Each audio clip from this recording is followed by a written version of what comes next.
You're not just going to drink chamomile tea and think like your life is better. Do I really have to do all of those things that are on that list? And what happens if I don't do those things on the list?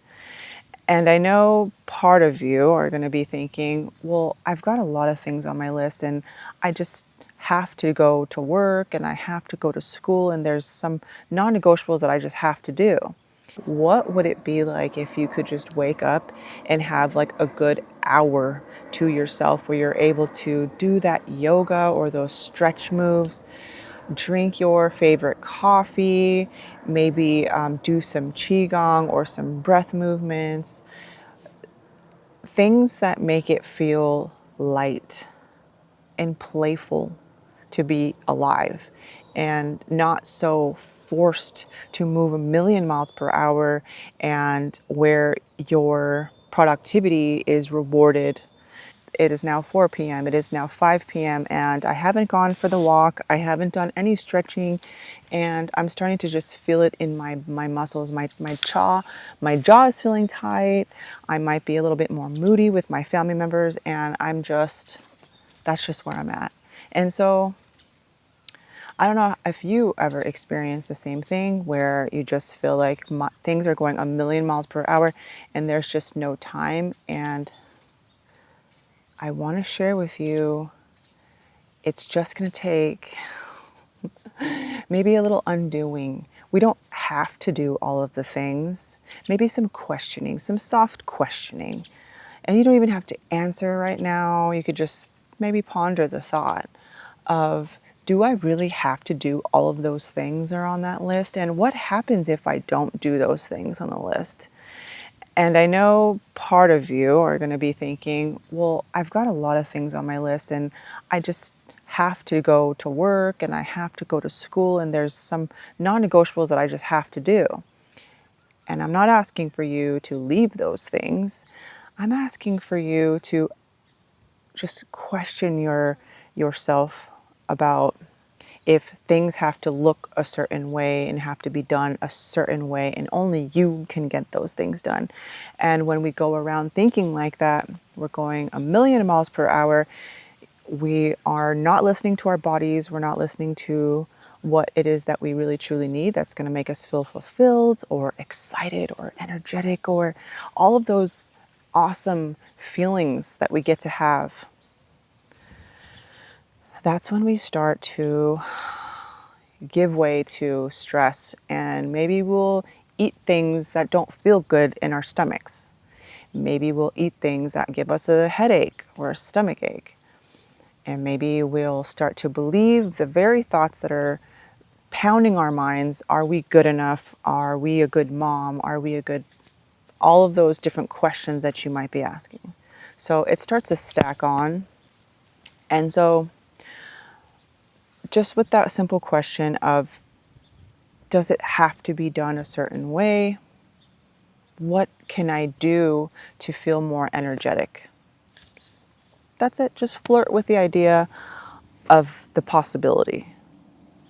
And what I've noticed is when we ask ourselves from a softer place, it doesn't feel like you're punishing yourself or that you should punish yourself or that you I don't know, that you don't have what it takes to be a successful, happy human. If you were to reduce your stress in your life, is flirting with the idea of multiple opportunities rather than locking into one. I don't know if you ever experienced having like a dream or a vision of what your future could be, or just trying to make things happen, whether it's a degree, whether it's just something big, life-changing in your life, and you've just wanted it for so long and you feel like it's just not coming and you just wonder like, what is it that I'm doing wrong? And you're just locked into one outcome.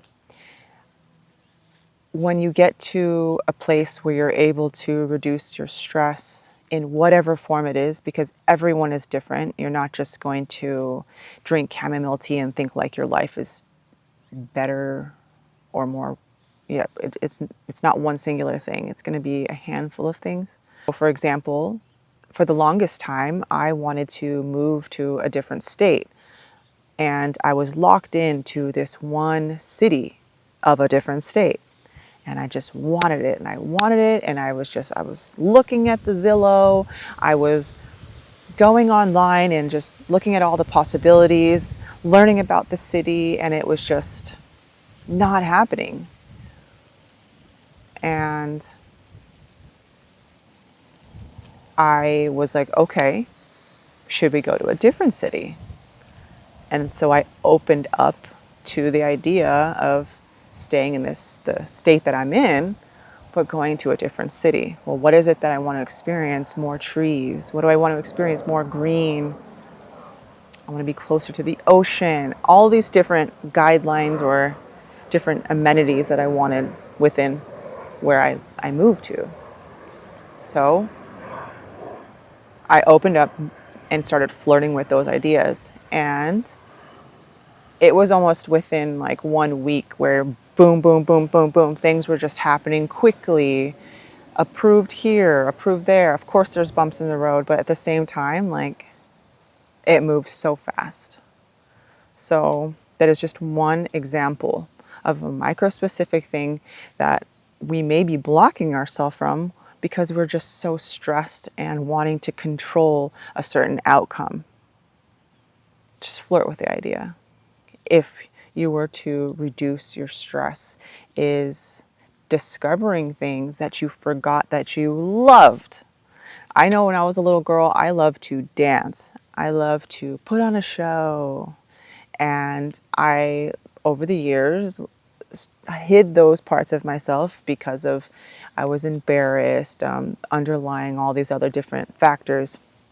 But once you're able to reconnect with those things that were part of you, that your soul needs in order to feel shiny and bright and just excited, like, what are those things? You don't have to produce anything in order to feel like an amazing human.